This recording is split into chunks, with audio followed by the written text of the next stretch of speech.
view out there, isn't it, Isla? Yeah, it's amazing. Oh my goodness, me and Isla have been watching the sheep. I just went and grabbed the camera. They've all seemed to have gone a little bit further up there now. Yeah. They were all just here in this field. We've been watching the sheep with Bean. Bean got brought in. It did. How does it feel for the last day of being 9? Single digits. Tomorrow's a big, big deal, Isla.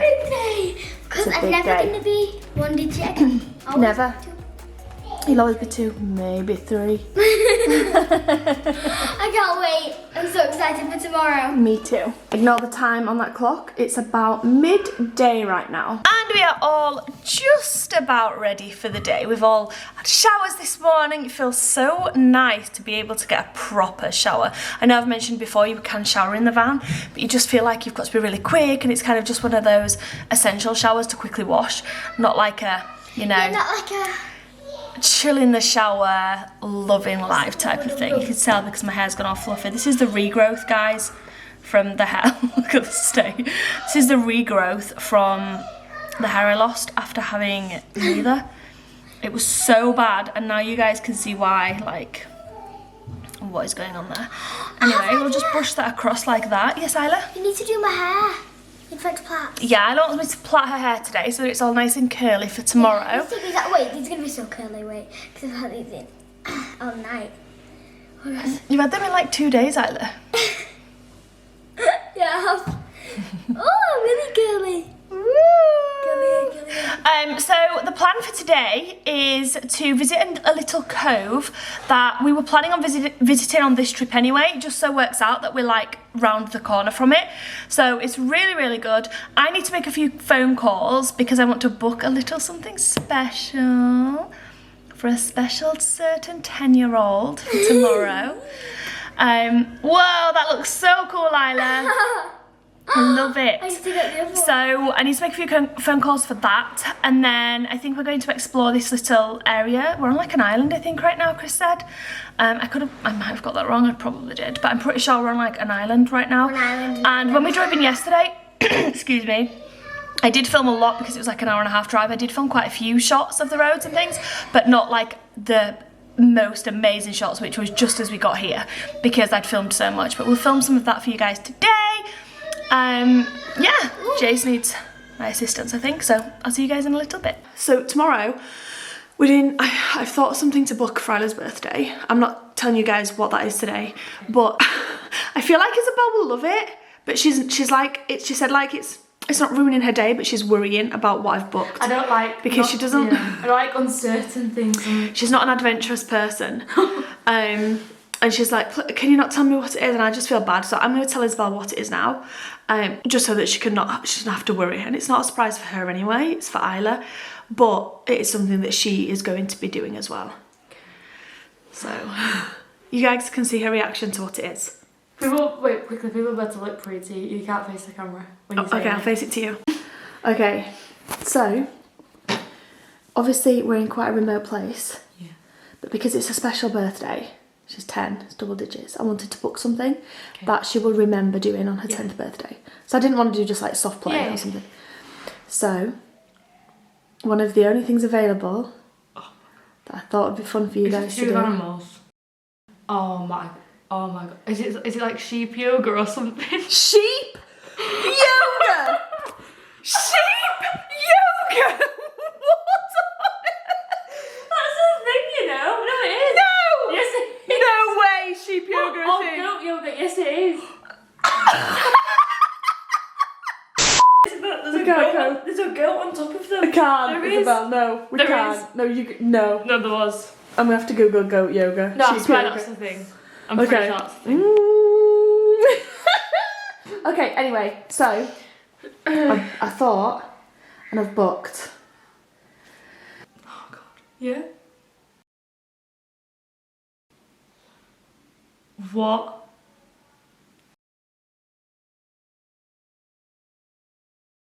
That's terrifying.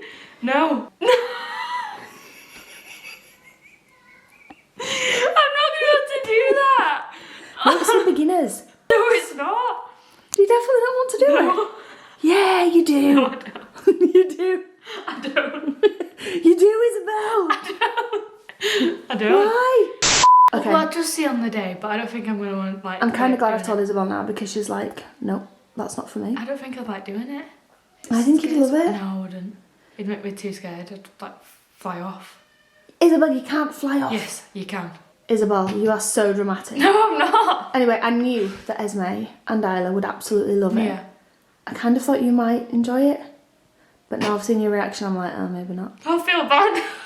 No, I'm gonna, don't feel bad. If you don't want to do it, you don't have to. I've paid for it, but if you don't want to, it's up to you. On the day, I'll see. Okay.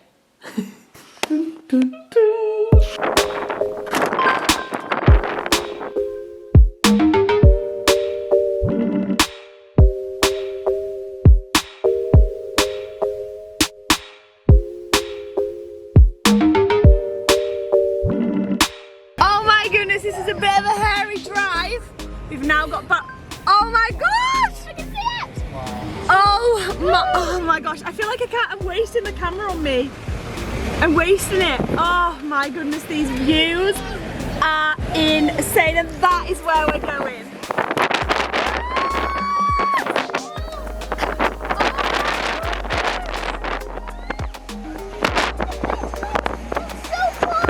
It does, doesn't it? Oh, look how amazing that looks.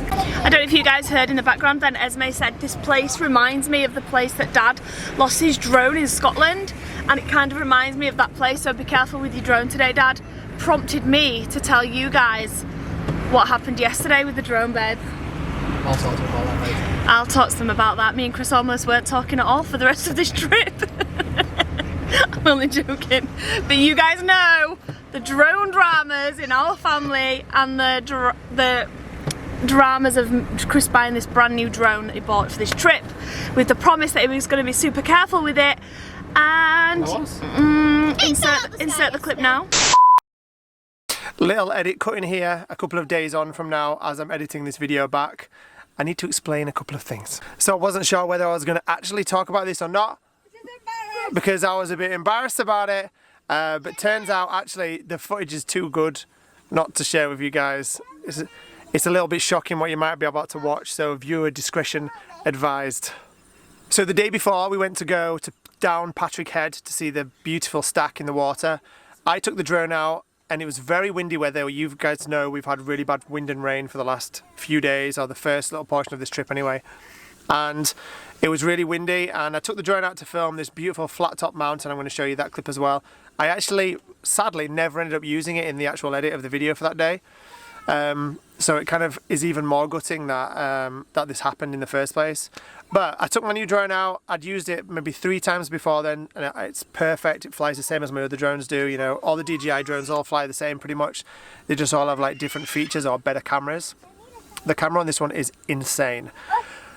So I've been absolutely loving it. But I did take it out on this day, and I took it up in the air, and as I took it up in the air, literally as I took off, a gust of wind took it and knocked it very, very close to a sign pole, to the point where it was so close that I only just managed to grab the controls and pull it away from it.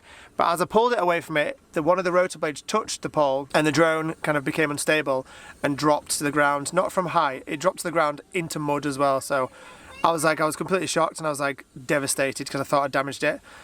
But picking it up, looking at it, had no damage on it whatsoever. It's been a very long time since I've crashed a drone, a very long time. I've not crashed any of my recent drones. I don't know why you're laughing, because it's the truth. When have I last crashed a drone? When? When you lost it in the ocean! Well, I didn't crash it, that wasn't my fault, that was the wind. So I didn't crash it, did I? Whose fault was it this time? This was my fault, yeah. I'm just saying, I haven't crashed a drone in a very long time. Anyway, and I'm a really good drone pilot, as you guys, you know, see. I'm not blowing my own trumpet, but I am. I know what I'm doing with the drone. I'm good. You've seen my shots I get. You've got to be good to get the type of shots. It's not easy. Like, it isn't easy to control the drone, like, smooth, blah. Anyway, shut up. Right, anyway. So, manly I am. What you on about? Shut up, it's not to do with being manly. I'm just saying. Oh my goodness. Anyway, so, to me, all in all, was good with the drone. It was fine. And then we continued the trip and we're all good. So, fast forward to the next day. When my drone flipped upside down in the mud, it got some mud on it, so I cleaned it off.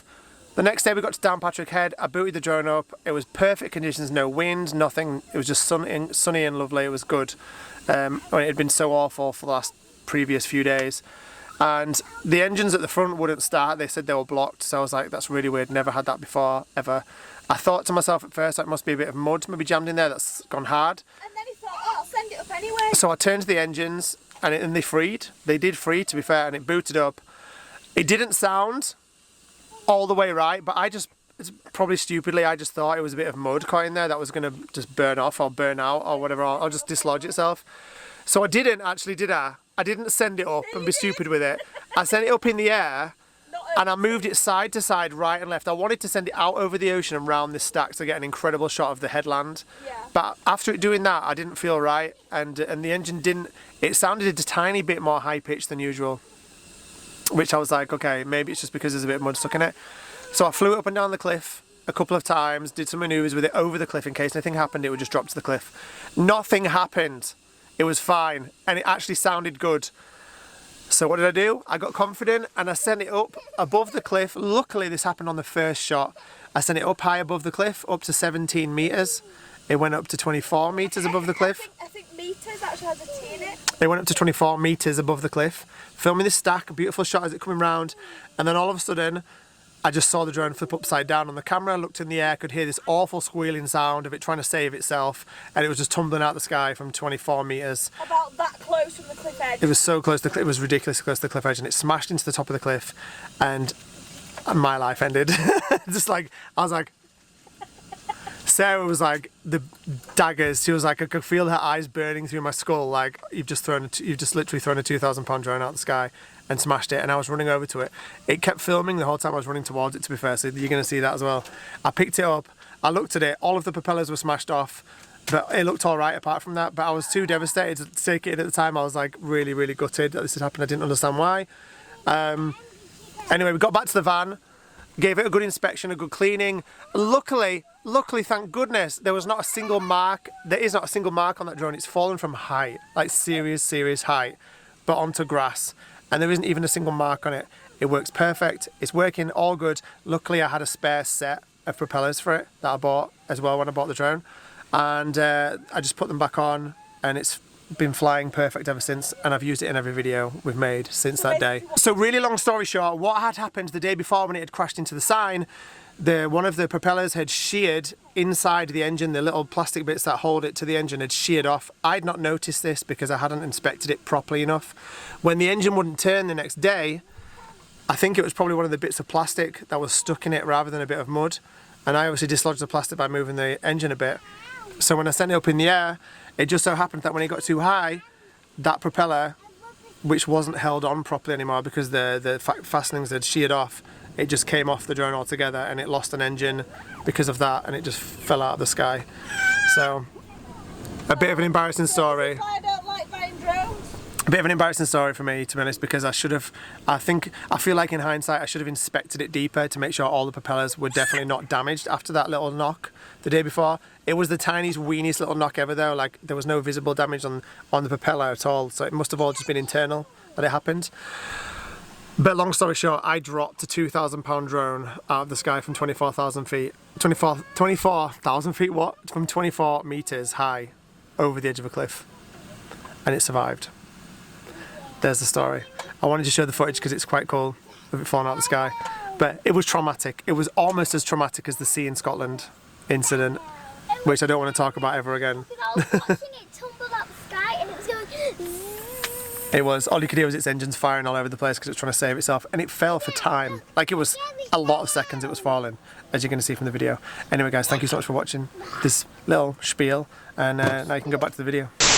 Hey Jace, come here. Close your eyes. Keep them tight shut, don't look, okay? You ready? Yay! Ah, surprise! Thank you, Dada! We got you a new beach set. You're very welcome, darling. You wanna go dig some sandcastles? Yeah! Okay, man, let's go!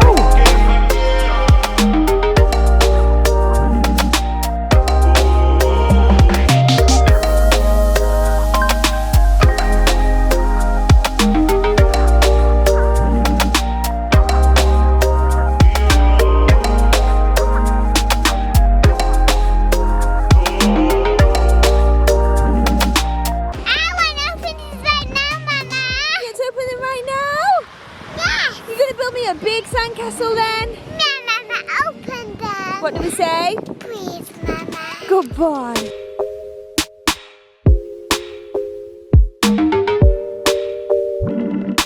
It amazes me more than anything else in the world when we come to a place like this that's like the most remote beach ever. Like there's nobody else on here.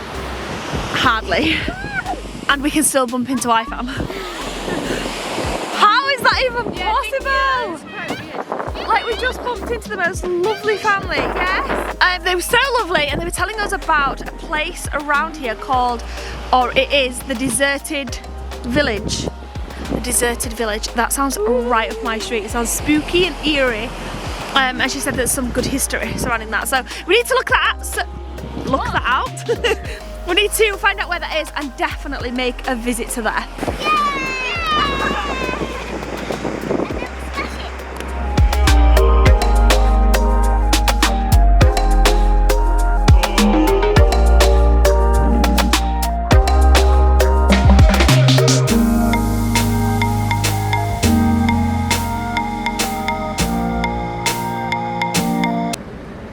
Oh my god, it's hilarious. What the heck is Dad doing right now? Do you know what? I actually hope he gets chased. What is he doing?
Okay guys, we've decided island life is for us. He wants to live here.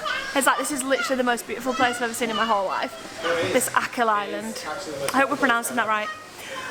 It is just insane. It's like Lochs, mountains, like the schools here are like houses. They're like houses, like small little schools with like playgrounds in their front yard, and the houses are just so lovely. The people are just amazing and just so friendly and nice. Irish people in general, yeah, they've all been so over the top helpful and friendly and nice. It's just been amazing. We're just having the best time. But today we've come to a little, it's like it kind of reminds me of a surf, it's called the Diner. It reminds me of like a surf shack. It's so cute. What's Dada done to you? No, she can't sit there like that. She cannot. That will be hurting her neck and her back. Do you think? Come here. There we go. What's that Dada doing, eh? It's talking rubbish. Yeah?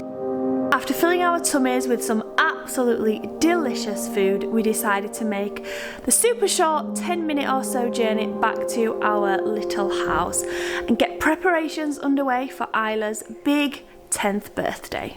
So I know we're like loved by some for and hated by some for going over the top on birthdays and Christmas. But I've really gone over the top for Isla's birthday.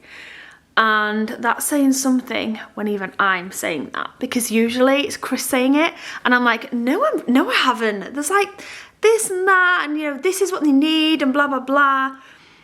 Even when Chris just said that to me then, I'm like, actually, yeah, that's like maybe a bit excessive. However, I'm justifying it in my own head now. What's done is done. I'm justifying it in my own head now that it's a special birthday. She's turning 10, which is double digits, and it's a big deal. And I just wanted to make a big fuss of her, which we are going to be doing obviously tomorrow, presents, just in case anyone takes that in the wrong way, and not what's the word I'm looking for? You don't need presents to make a fuss of someone or to make them feel loved. In fact, presents come way down on the list with regards to that. And I know that children much rather have your time and your love and your energy than gifts like this. But yeah, I've definitely gone over the top. This is like not even like half of it, which is a bit bad. Have been collecting things for Isla since before Christmas. Some of these were going to be Christmas gifts, but I didn't get round to sending them off to Santa, and I thought that's all good, I'll just hold these back for her birthday. And then I bought more for her birthday, and then family were like, what does Isla want for her birthday? And with our families, like, they tend to just ask what they want and then I'll order it and they'll send the money, or they'll buy it and just send it to me, like to wrap with our presents, which is what some of these are. But even so, like, there's 2 black bags down there and there's still all this here to wrap. So it's going to be a bit of a long night, but I'm so excited. So unbelievably excited for Isla's birthday tomorrow. She just deserves the best day ever. And we've got something really fun booked for her as well. So I know she's going to have the best day, and I know that she's going to make some really good memories as well. Okay, it's birthday prep night. Mila's been a bit fussy, so Isabelle just said, can I help do it? Usually it's top secret for all the children, but as she's down here with us, she's taking on the task for morning. Excuse me, madam. Is there any chance you can wait 1 more minute before bed? Oh, your dolly wants to go to beddy buys. Oh, little Isla, it's time to go to sleep. Oh. When you wake up, you will be 10. And you will officially be 10 because you were born, my darling, at 2:52. Yeah, and for some reason that reminds me of pink and chocolate layered chocolate cake. What? 2:52 does.